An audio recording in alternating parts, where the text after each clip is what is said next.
Hey, this is Ken at Capital Advantage Tutoring, and I'm going to go through the option Greeks. I'm going to go through the whole Greek, but lucky for you, I'm not going to go full Greek, and I'm going to keep my clothes on.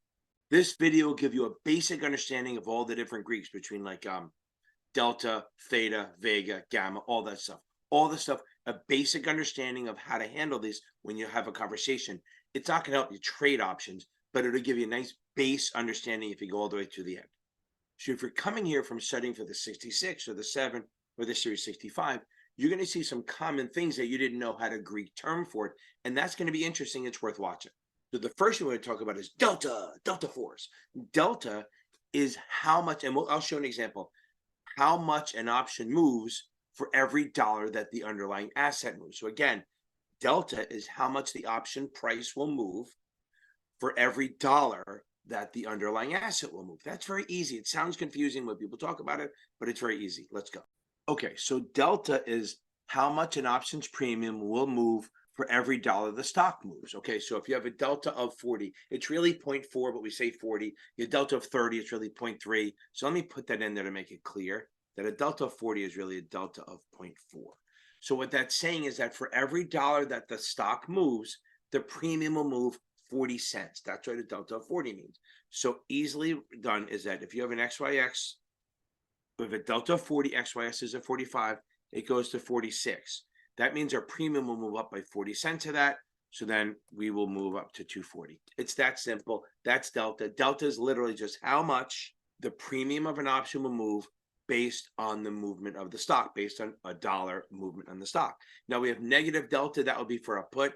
That means if the stock went up, let me try that. Okay. So let's say we have a put and we have a delta of negative 40 because it'd be negative.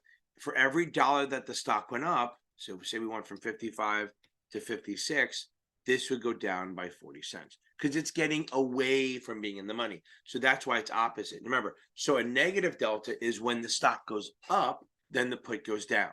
And that's just negative delta. It's pretty simple, I think. I mean, if it isn't, let me know in the comments. Tell me I'm an idiot for making it, trying to act like it's simpler than it is. Now I'm going to go back to the call one. Okay, we're back to the regular delta.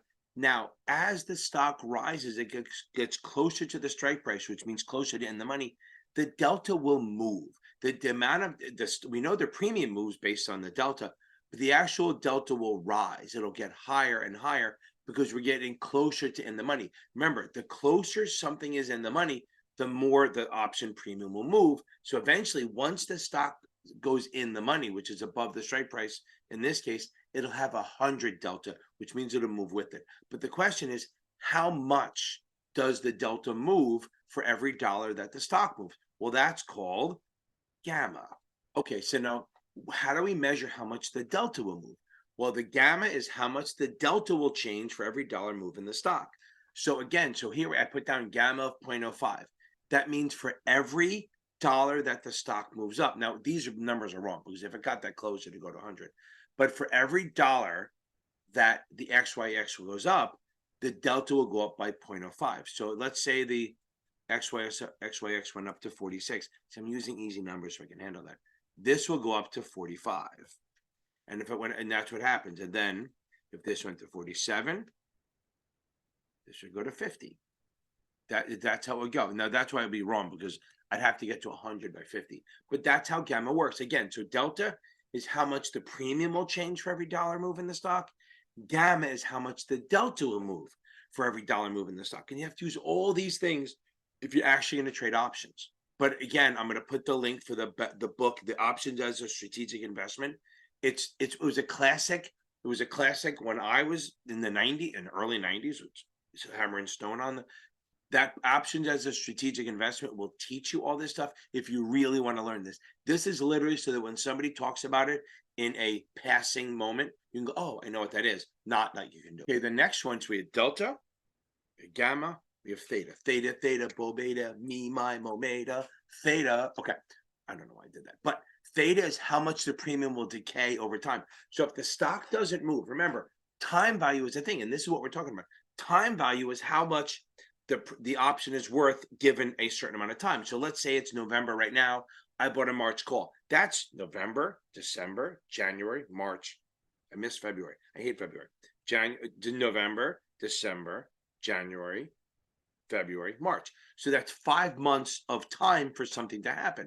So that's time value. Now, theta measures how much that drops for every day. So for every day that I own the option, I have less. So if I own the option now, I have 5 months. But if I own it for a month, I now only have 4 months left. So every day, so what is 4 months is 120 days.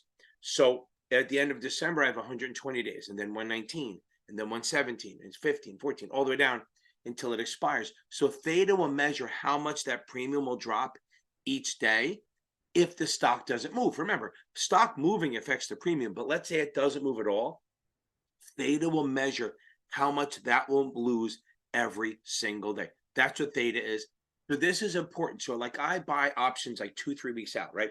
So I know that I either have to have a big move within a couple days or I have to get out of it. Because if I buy, like I just bought NVIDIA options, right? I just bought NVIDIA calls. I saw it drop a lot, so I was hoping to make a little money.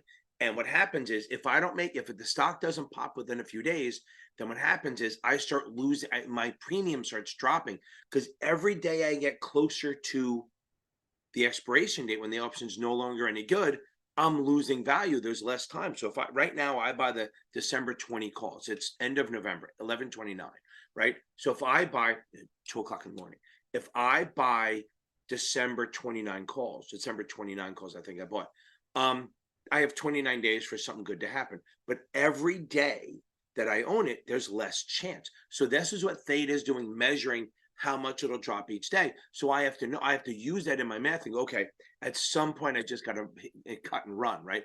Because it's not going to work.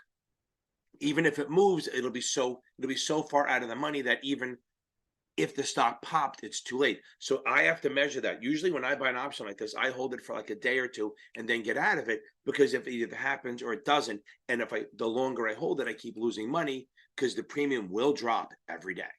Every day you own it, if the stock doesn't move, which usually my stocks don't fucking move, if it doesn't move, the theta will kick in, it's measuring it, and the premium will start decaying over time. That's losing time value. Now, if you're taking the 7 to the 65, you remember that from time value decaying. This is what this is. Theta measures this. There's no math on that, and not for us. We're too dumb. And finally, of the last of the Greeks, we have Vega. No, not the woman singing Luca. It's Vega. It measures the options price change based on implied volatility. Now, in English, that means if you have two different stocks, they have different volatility, their premiums will be different. So here's my example of this. Tesla's not at $50, but let's say both Tesla and Gillette were trading at $50. Now, again, this could be on the 7, not the word. This could be on the 65, not the word Vega, but the idea, the implied volatility. Now, Tesla, because this is all about time value, Tesla trading at $50, let's pretend it was, and Gillette, which makes razors, right? So Tesla is exciting, as you have Elon Musk going up and down and saying shit and buying X and going all over the place, right? So Gillette doesn't. What do? They put a 5th blade on their razor. That's very boring. So both stocks are trading at $50.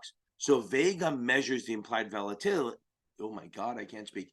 The implied volatility, and shows that the Tesla calls, even though the both stocks are the same and the strikes are the same, Tesla will have a higher premium because of the implied volatility. Tesla could move 5, 10, 15, 20 points in a week, where Gillette will move like 50 cents. Because again, Tesla's exciting and moving and growthy, where Gillette is just kind of like, yeah, we're just going to stay the course and keep adding blades and make shaving cream. So Vega measures the implied volatility of different options, okay? And they come up with the premium. So this is what Vega is. I'm going to say the word Vega a million times because I like the word. It's just showing the difference between two stocks, just say, it doesn't even have to be two stocks, just in general, how volatile the stock is, and the premium will reflect that. So Vega reflects how volatile a stock is in the premium. Okay, so here's our recap. Delta, how much an options premium will move with every dollar in stock price movement. Gamma, how much the delta will move or change with every dollar in stock price movement. Theta, beta, how much the option premium will decay for each day you own it. And Vega measures the options price change based on implied volatility. So again, delta, how much the premium will move. Gamma, how much the delta will move. Theta, how much the premium will drop every day you own it. And Vega is how volatile a stock is, how much it affects the premium. Those are the Greeks you need to know. Again, very basic, very high level. find this book, Options as a Strategic Investment. If this interests you, there's a lot of videos out there that go in a deeper dive than this. I'm literally too dumb to do the deep dive. I just do this to help you guys out so you have something to talk about. Look, you all have a good night, and I'll see you.